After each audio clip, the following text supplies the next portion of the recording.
Ladies and gentlemen, thank you for standing by. Welcome to the Qualcomm third quarter fiscal 2024 earnings conference call. At this time, all participants are in listen-only mode. Later, we conduct a question-and-answer session. If you'd like to ask a question during that time, please press star, then the number 1 on your telephone keypad. To withdraw your question, press star, then the number 2. If you're using a speakerphone, please pick up your handset before pressing the numbers. Please limit your questions to one question and one follow-up. As a reminder, this conference is being recorded July 31st, 2024. Playback number for today's call is 877-660-6853. International callers, please dial 201-612-7415. The playback reservation number is 13747430. I would now like to turn the call over to Mauricio Lopez-Adoyan, Vice President of Investor Relations. Mr. Lopez-Adoyan, please go ahead. Thank you, and good afternoon, everyone. Today's call will include prepared remarks by Cristiano Amon and Akash Palkhiwala. In addition, Alex Rogers will join the question and answer session. You can access our earnings release and a slide presentation that accompany this call on our Investor Relations website. In addition, this call is being webcast on Qualcomm.com, and a replay will be available on our website later today. During the call today, we will use non-GAAP financial measures as defined in Regulation G, and you can find the related reconciliations to GAAP on our website. We will also make forward-looking statements, including projections and estimates of future events, business or industry trends, or business or financial results. Actual events or results could differ materially from those projected in our forward-looking statements. Please refer to our SEC filings, including our most recent 10-K, which contain important factors that could cause actual results to differ materially from the forward-looking statements. And now to comments from Qualcomm's President and Chief Executive Officer, Cristiano Amon. Thank you, Mauricio, and good afternoon, everyone. Thanks for joining us today. In fiscal Q3, we delivered non-GAAP revenues of $9.4 billion and non-GAAP earnings per share of $2.33, which was above the midpoint of our guidance range. Revenues from our chipset business of $8.1 billion reflect the sequential growth in automotive and IoT and continued traction of our Snapdragon mobile platforms across leading smartphones. Our automotive and IoT revenues were the result of ongoing execution of our diversification strategy. Licensing business revenues were $1.3 billion. Now, I would like to share some key highlights from the business. In automotive, we secured more than 10 new design wins with global automakers during the quarter. These include next-generation digital cockpit, connectivity, and/or ADAS and autonomy.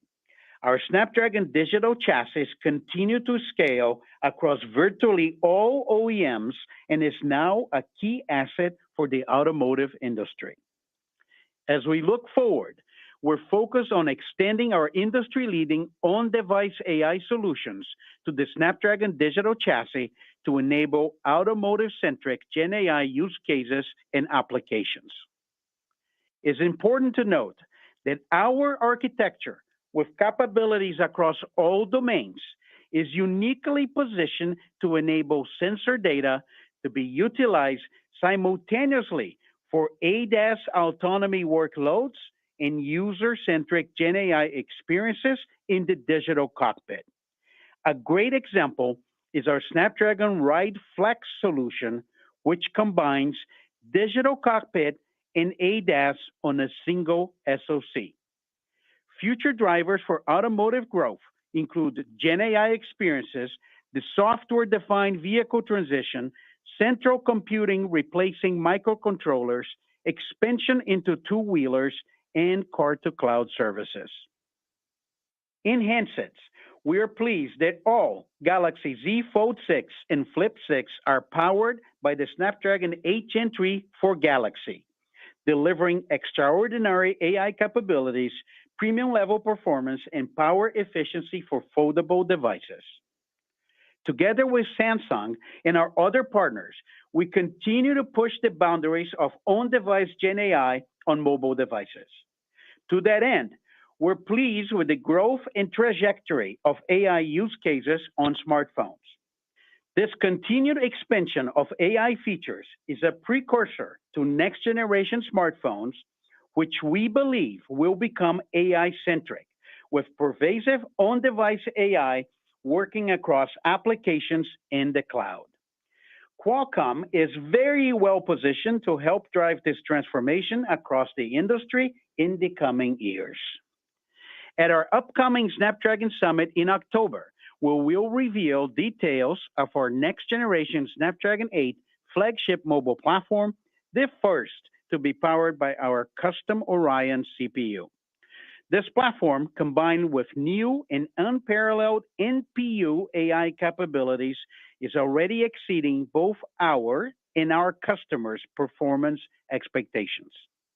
In compute, we're very pleased that Copilot Plus PCs, powered exclusively by Snapdragon X Series platforms, became available for purchase on June 18. This marks the start of one of the most significant transitions in personal computing since the launch of Windows 95 and is restoring performance leadership back to the Windows ecosystem. 20 Copilot Plus PCs from Microsoft, Dell, HP, Lenovo, Acer, Asus, and Samsung are now available across 20 countries and 47 retailers. It's important to highlight the unique Copilot Plus and Snapdragon X Elite dedicated retail spaces in Best Buy, Costco, Currys, Harvey Norman, and many more. We are very pleased with the initial response, with several models sold out at retailers and online. Our retail presence is expected to expand to more than 60 retailers across 25 countries in the coming months.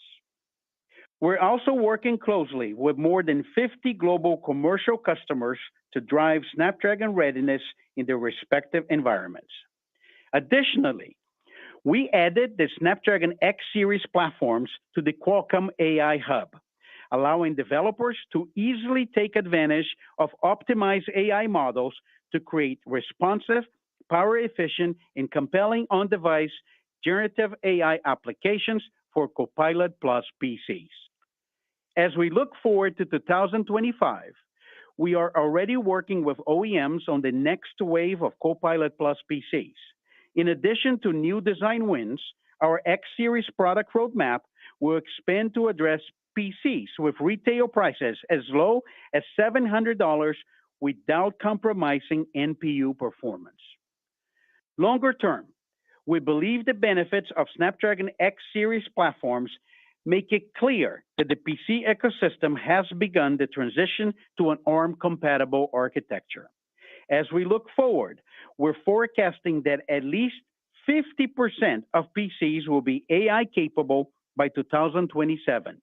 Given our clear technology leadership and competitive roadmap, we expect to be positioned as one of the top silicon suppliers for these devices. We also remain excited about the continued positive momentum in XR, particularly the success of Meta's Ray-Ban smart glasses. Sales are exceeding our expectations, due in part to the integration of Llama into the experience.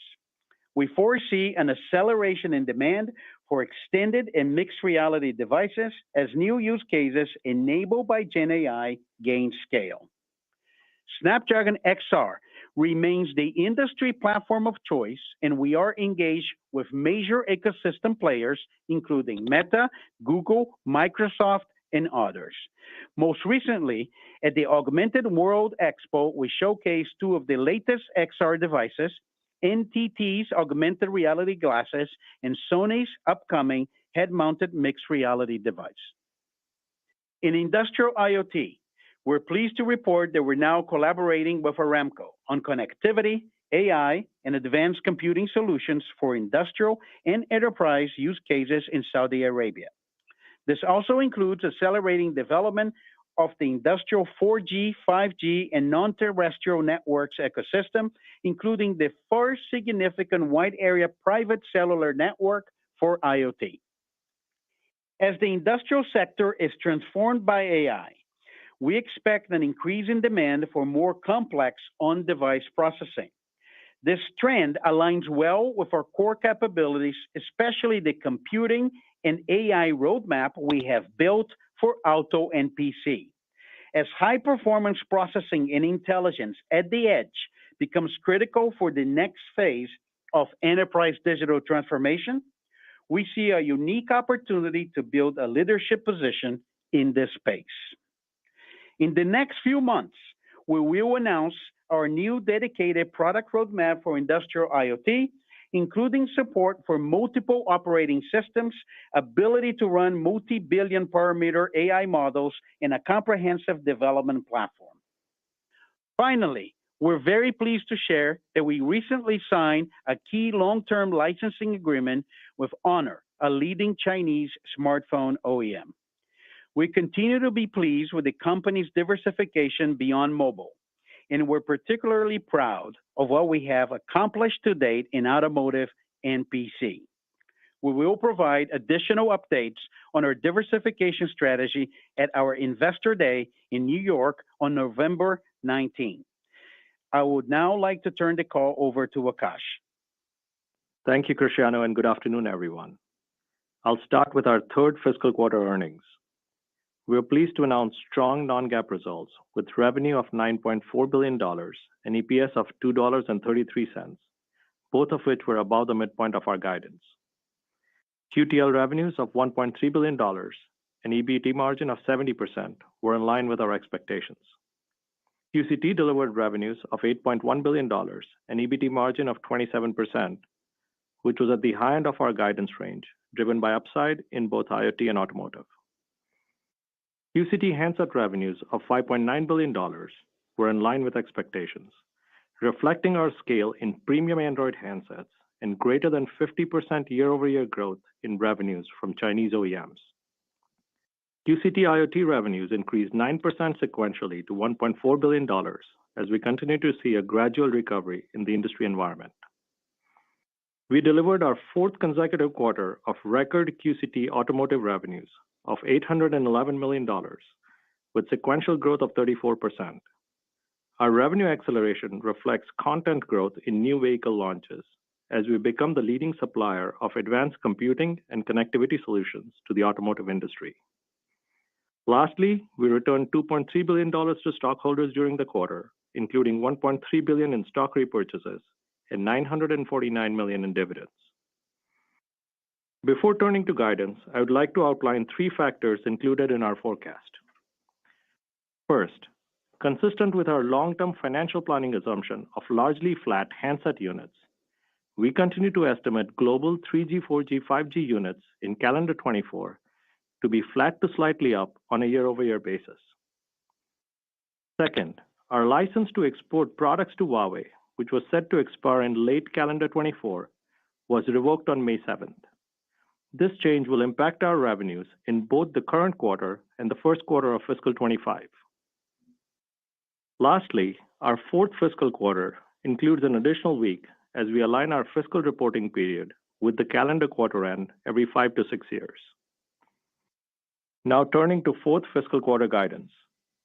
We are forecasting revenues of $9.5 to $10.3 billion and non-GAAP EPS of $2.45 to $2.65. In QTL, we estimate revenues of $1.35 to $1.55 billion and EBT margins of 70 to 74%, reflecting normal seasonality for handset units. In QCT, we expect revenues of $8.1 to $8.7 billion and EBT margins of 27 to 29%. We expect QCT handset revenues to grow by low single-digit percentage sequentially. This forecast reflects an increase in purchases from a modem-only handset customer, partially offset by seasonally lower Android revenue ahead of our new Snapdragon premium chipset launch in the first quarter of fiscal 25.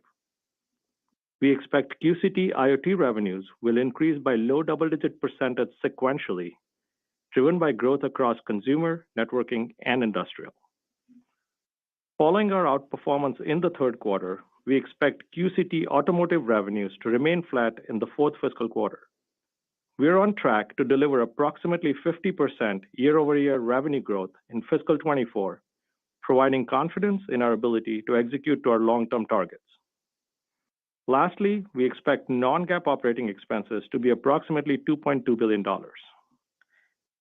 In closing, we are pleased with our execution and financial performance in fiscal 24. Based on the midpoint of our guidance, we're on track to deliver strong non-GAAP EPS growth of approximately 20% relative to fiscal 23. Over the last quarter, industry support for our vision for on-device AI has accelerated and been validated by several key players. Beyond handsets and PCs, we expect on-device AI to drive competitive differentiation for us in industrial, networking, automotive, and XR. Our leading technology and product portfolio has positioned us to continue to execute on our diversification strategy.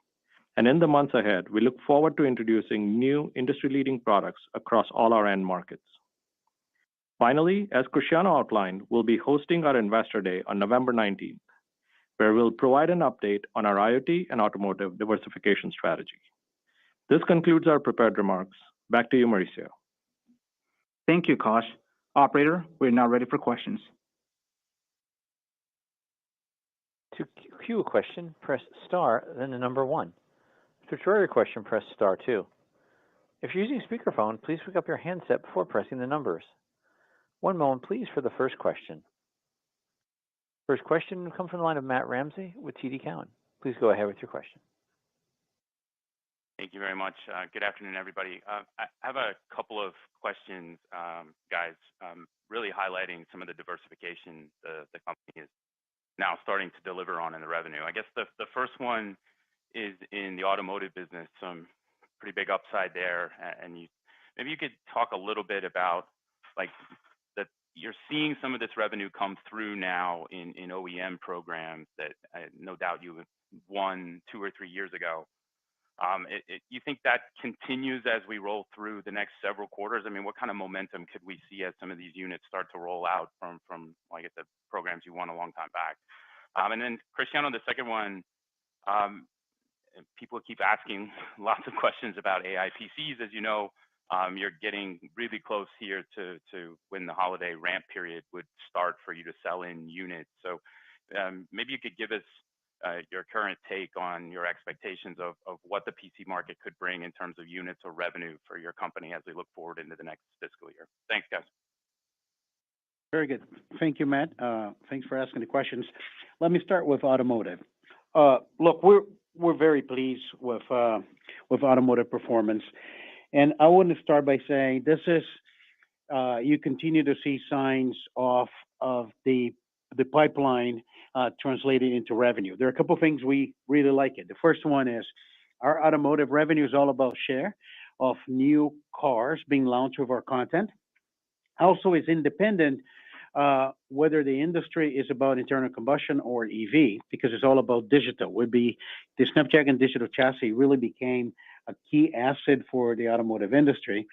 And just within the quarter, we have not only the launch of 10 new models with our technology, but we actually have 10 new design wins, which continue to add to the pipeline. So we're very excited about that. We'll continue to see as new cars get launched with our technology from the pipeline, the revenue to grow. And as Akash said in the script, we're actually on track to the metric we provided for $4 billion in 2026. One side comment on your question.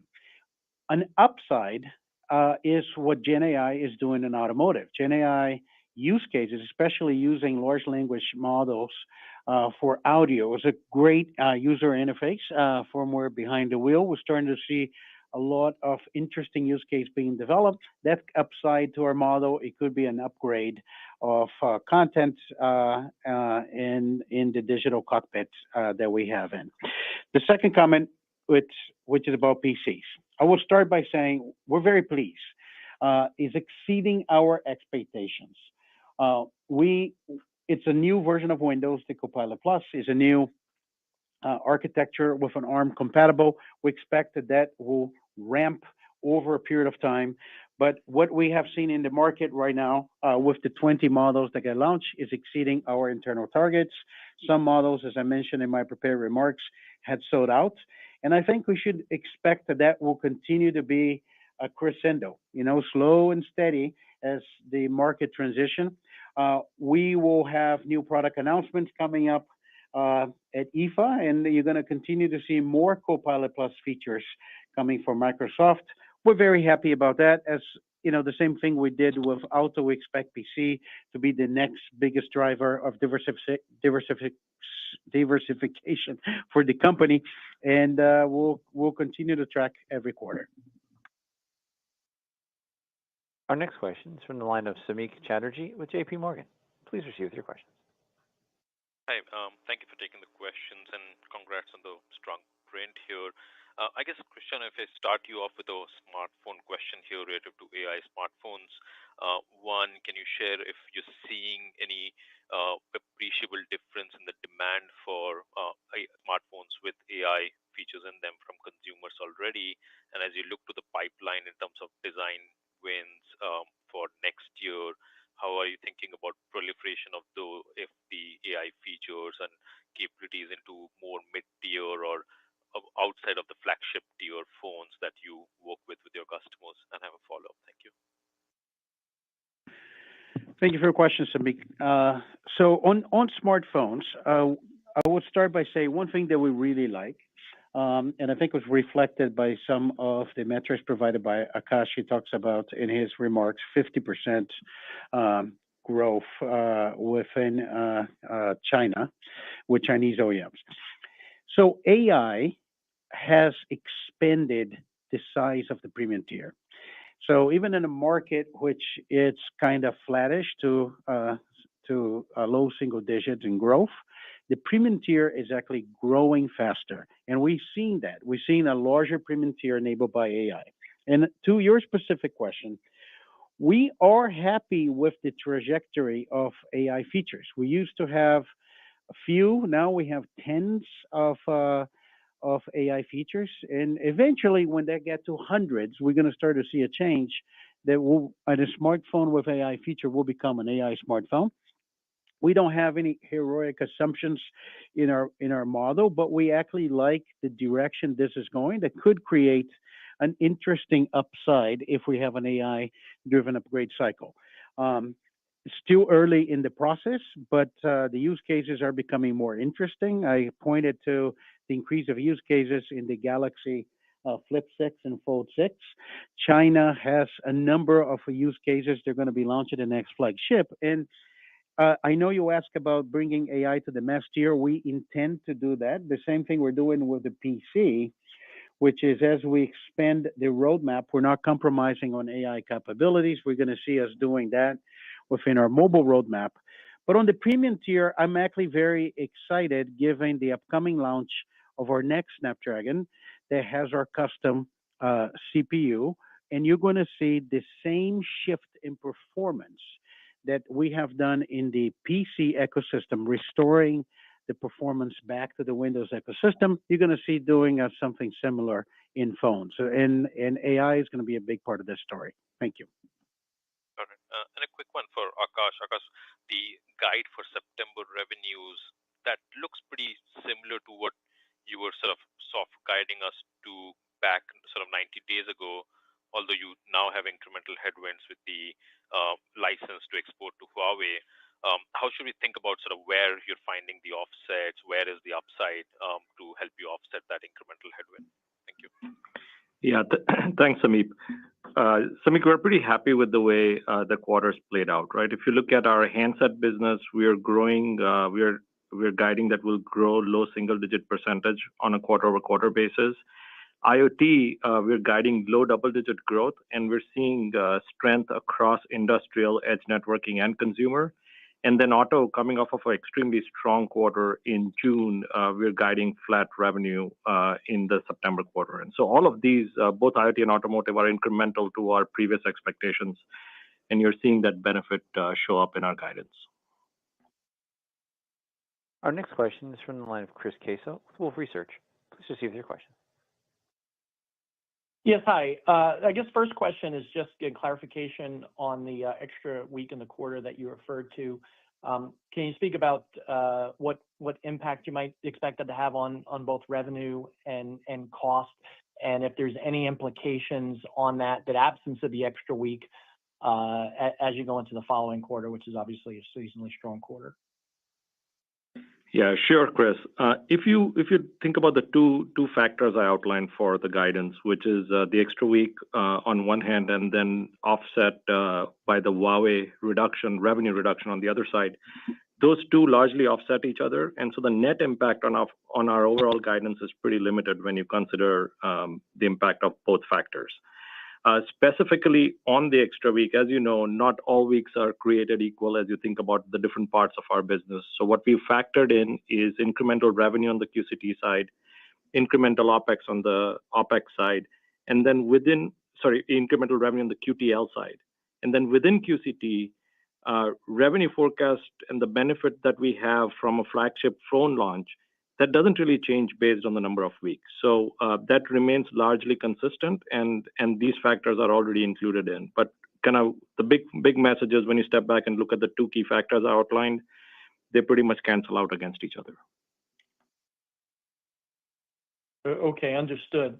And then moving over to QTL, the guidance for the fourth quarter is it's outside of the range that you have been talking about before. You haven't changed your expectation for global handset units. So can you speak to the reason for the QTL guidance and if that's sustainable going forward? Because typically the first quarter is a stronger quarter for that segment. Yeah, sure. So the QTL guidance is relatively straightforward. If you look at June to September, we typically see very small growth on a quarter-over-quarter basis. So we factored that in, and then we have the extra week on top of it as well, which is also factored into our numbers. So that's how we got to the number we're guiding for QTL. Our next question is from the line of Stacy Rasgon with Bernstein Research. Let's just see what's your questions. Hi, guys. Thanks for taking my question. I want to ask the second half of Chris's question again that you didn't quite get to. The extra week, how should I think about the implication for December quarter seasonality coming off of that? What are you guys thinking for December? If you could help us shape that a little bit. Sure, Stacy. So as you know well, we typically grow into the first quarter, into the December quarter, and we're expecting that it's a seasonally strongest quarter of the year going forward. And as we think about the quarter, there are couple factors we consider. First is the launch of our new Android premium tier chip, which is going to be a tailwind for us. We do go back from the 14 weeks back to 13 weeks within the quarter. And then relative to last year, we'll not have Huawei product revenue going forward, which we did have last year. So a net of all of this, when you look at a year-over-year basis, we expect revenue growth to be largely consistent with the year-over-year growth we saw in December quarter last year. Got it. That's helpful. If you could also just give us any sort of incremental color, how much of the guide is PC revenue at this point for next quarter?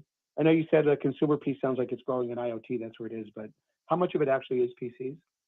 Yeah, I mean, Stacy, in all candor, we're a few weeks into our launch, and so it's too early to kind of have either a bullish assumption or a specific assumption on PC. We do have indications from our customers, and we've tried our best to factor it in as we usually do. But as Cristiano said to us, this is about kind of the longer-term growth opportunity, and being very specific on sell-through in the short term is not really something that we have insight into. But we will, as we get to Investor Day, we're going to give a lot more disclosure and our specific plans on revenue ramp. Our next question comes from the line of Joe Moore with Morgan Stanley. Please receive their questions. Great, thank you. I wanted to come back to the 50% growth in China handset, and it sounds like you talked about growth in the premium tier there. Can you kind of give us a sense of how much of that is price versus units? And is the market expanding? And then maybe market share commentary, because your numbers seem better than your competitor. Yeah, so if you look at the total handset market, our general assumption is that from 23 to 24, it's flat to slightly up. So the market is not growing. But within that, the premium tier, the trend has been very positive. We've gone from greater than $400 representing 21% of the market now to representing 31% of the market. And so that's very significant growth that we are benefiting from. And as you know, we are very strong at the premium tier. And as that market expands, we get to participate in that, not just from a revenue perspective, but a content increase perspective as well. Okay, thank you. Our next question is from the line of Christopher Rolland with Susquehanna. Please proceed with your questions. Hey guys, thanks for the question. I guess in your latest Q, you talked about a bunch of new licenses coming up. I think they expire early fiscal 25, including Huawei. I guess first of all, the 4G at Huawei, would this might affect these negotiations? Do you expect everyone else to sign in those negotiations as well? And then lastly, do we think about Huawei, that impact as roughly $150 million a quarter? Is that a fair number on the 4G stuff from Huawei? Thank you. Hey, Chris, this is Alex. Thanks for the question. So if you look at the licensing progress basically over the last year or so, we set out to execute on a number of renewals and extensions, and we've done actually a really good job doing that. The most recent was getting Honor signed up to a long-term agreement. And then, as you know, Apple extended through 27. But we also noted recently that we have two major Chinese OEMs signed long-term. We haven't named them, but they're significant handset manufacturers. And then we're working through negotiations with others that, we still have optimistic expectations in terms of getting them signed up. We also recently announced that we signed up Transsion to a 5G license, and we're still negotiating with them. There's some litigation ongoing, but I think the important thing is to focus on the 5G license with that company and the ongoing negotiations. So Huawei is a company that, we've been engaged with, just like the others, in terms of trying to move negotiations forward. We expect that to continue. We don't really have any news on that just yet. And then from a revenue breakdown perspective, as you know, we don't break down our QTL revenue by OEM, but a reasonable way of thinking about it is look at the scale of the market and the number of units any specific OEM contributes to the scale of the market and apply that to our overall revenue stream.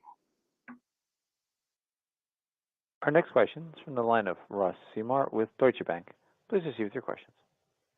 Hi, guys. One question, one follow-up. Thanks for letting me ask them. First, one probably more for Cristiano. I just wanted to see how you feel with your leadership position on both the modem and the apps processor side in your handset business. How do you feel about the relative market share that you'll have in the penetration at given customers? There's kind of perpetual debate about what you're doing with your lead Korean customer year to year, gen to gen. Same thing with your modem-only customer. So as you look forward over the next year or two, how are you feeling about the penetration that Qualcomm can have at the major customers? All right. Thanks for your question, Ross. Loaded question. So I'm going to have to unpack one by one. I think the first part of the question, how do we think about our modem technology? We feel pretty good about our modem technology. I think this is one of the core competencies of the company. We continue to be the number one company in the country in number of wireless patents and standard essential patents, and continue to be the company pushing forward the roadmap. As relates to our business with Apple, we still operate with the framework that we provided to you all. I think when we extended the chipset agreement, and we expect to be operating within that. We have no new update to provide it. Everything above what we said before is an upside. So we don't have that in our financial planning assumptions above what we had disclosure.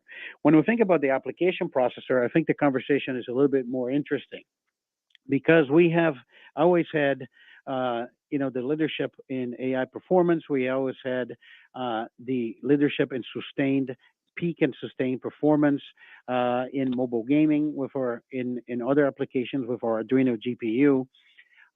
And now, for the first time in a while, we're going to have our own custom CPU, which will be announced at the Snapdragon Summit and will be in the flagship devices launching towards the end of the year, beginning of 2025.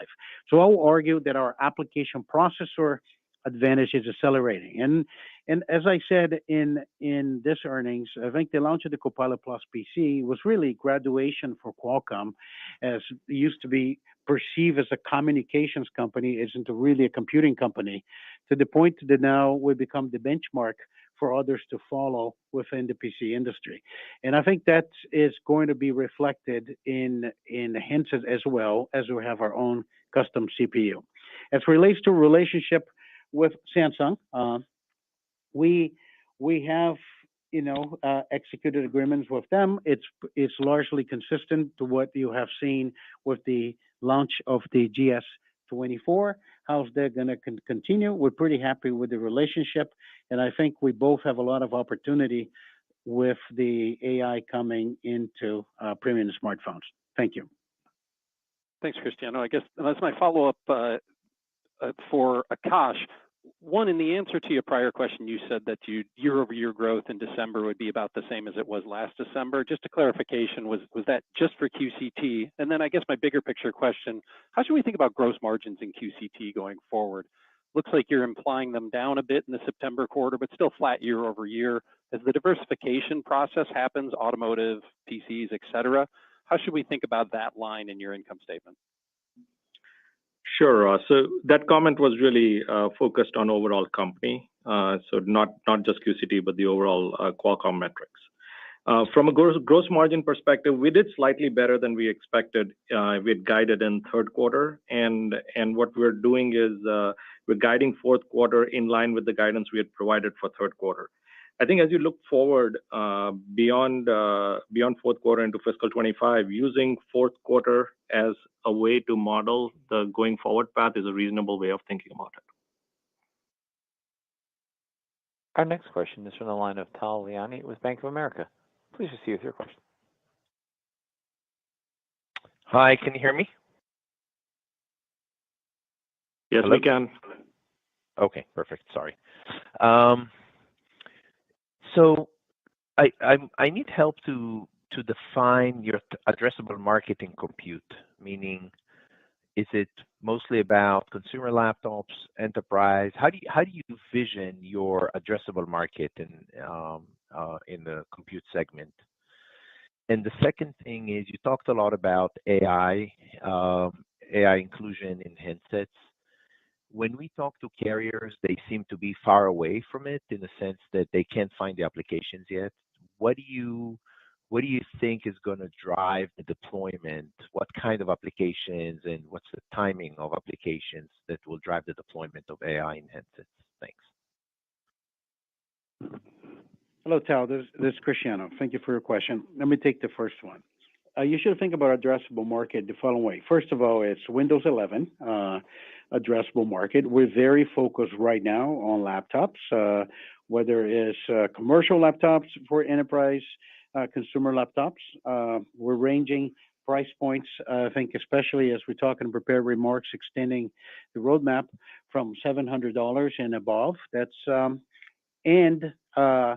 what is defined as AI PC, a metric that I can provide to you. And I think there has been a number of OEMs indicating their respective views, but we forecast about 50% of all computers sold in 2027 will be AI PCs.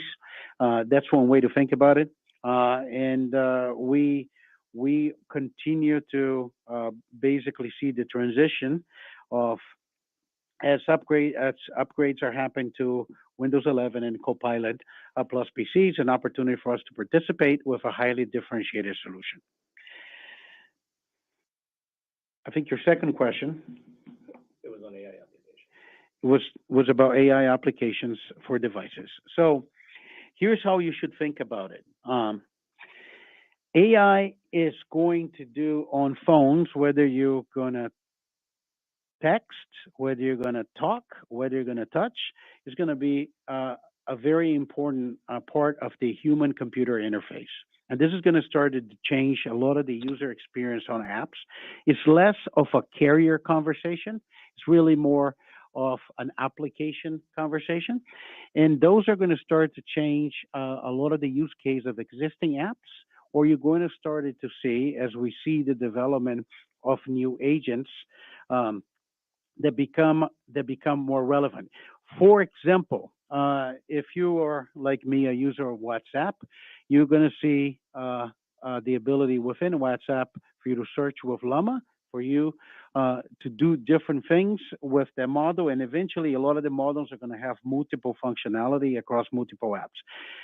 The way to measure this is the number of use cases, and we're, as I said before, we're actually very happy with the trajectory. I like to compare what happened with the smartphone. When the smartphone, first there were like 10 apps, and then became 100 apps, and became thousands of apps, became hundreds of thousands of apps, and then it became very clear what was happening. I think we look at AI a little bit the same way. We're in the beginning, but we like the number of use cases increasing, and that's going to drive a lot more AI NPU performance in the silicon, and hopefully continue to expand the premium and high tier. Thank you. Thank you. Our last question is from Tom O'Malley with Barclays. Please proceed with your question. Hey guys, thanks for sneaking me in. I had one for Cristiano and one for Akash. Just very recently here, obviously in the quarter, there's a huge step up in the auto portfolio, and I think you guys did a good job of kind of describing what drove that. But you've also, in your deck and kind of in your commentary, talked more about AI PC being a driver. Cristiano, if you look at kind of the next 12 months, you hosted an auto analyst day and you kind of talked about the opportunity being back-end loaded, and I think the end date was kind of the late 2020s. But if you look at the next 12 months, what opportunity do you think is more exciting to you, the automotive side or the IoT in terms of revenue growth? Obviously, the buckets are different sizes, but just breaking those two out as to what can drive some growth there. And then on Akash's side, if you look into Q4, you obviously have an extra week there, but you are seeing OpEx step down. Could you just walk through the moving parts that are expected to be up a little bit, just given the extra week? Thanks for all that. Appreciate it, guys. Thank you, Tom. Actually, I appreciate the question. I really like the question to give me an opportunity to explain this. You should think of Qualcomm, we're not just trying to build one big business of differentiation, or actually we're building a number of diversification. We're really focused on this. And when we talk about Auto Investor Day, that was actually in September 2022, we kind of outline how that is going to be turning into a big platform for Qualcomm and building into the financials. And hopefully you can see now, especially with this quarter, how that's materializing. And that will continue. That's not going away. We expect, given the size of our pipeline, we talk about $4 billion in 26. We talk about $9 billion towards the end of the decade. We're on track to do that. But the second one is PCs. And as it's early, as I said, we're very happy. It's exceeding our expectations. Some models sold out. We just launched. I think when we get to the investor day, we probably will feel comfortable putting a metric out there of what that's going to represent and how that's going to grow over time when we think about a total contribution to Qualcomm. That's one that we're very excited. But we don't stop there. The next one, I encourage you all to see what we're going to do next quarter. I think AI and computing, it's driving the industrial roadmap towards Qualcomm. So we're completely redesigning our industrial roadmap, and we're going to unveil that roadmap in the coming months. So we think about this as there are many markets that can benefit from technology. We're super focused on growth and diversification, and it's about a number of bets, not just one bet. Thank you. And Tom, on your second question in OpEx, we had some non-labor material-related spend and tape-out-related spend in the third quarter, which is why third quarter OpEx was higher, and it goes down into the fourth quarter despite the extra week. And so it's just timing of non-labor spend that drove it, but fundamentally no change in kind of the way we are managing OpEx. We're very committed to operating discipline and hiring. Even when we do it, it is very focused on specific new skills that are required for diversification. So you won't see a difference in the way we are managing the OpEx for the company. Thank you. That concludes today's question and answer session. Mr. Ramon, do you have anything further to add before adjourning the call? No, I just want to just quickly thank all of our partners, our suppliers, our employees for a great job on the PC execution. I think we're very proud of what we accomplished. We'll continue to drive AI across each one of our business. We feel we have a very unique position in the ability to run AI at the edge. We're very happy with the automotive traction, and we're actually looking forward to the next generation of products launching coming months. As I said, hopefully creating a new vector for growth of the company in the future in industrial IoT. Thank you very much. Ladies and gentlemen, this concludes today's conference call. You may now disconnect.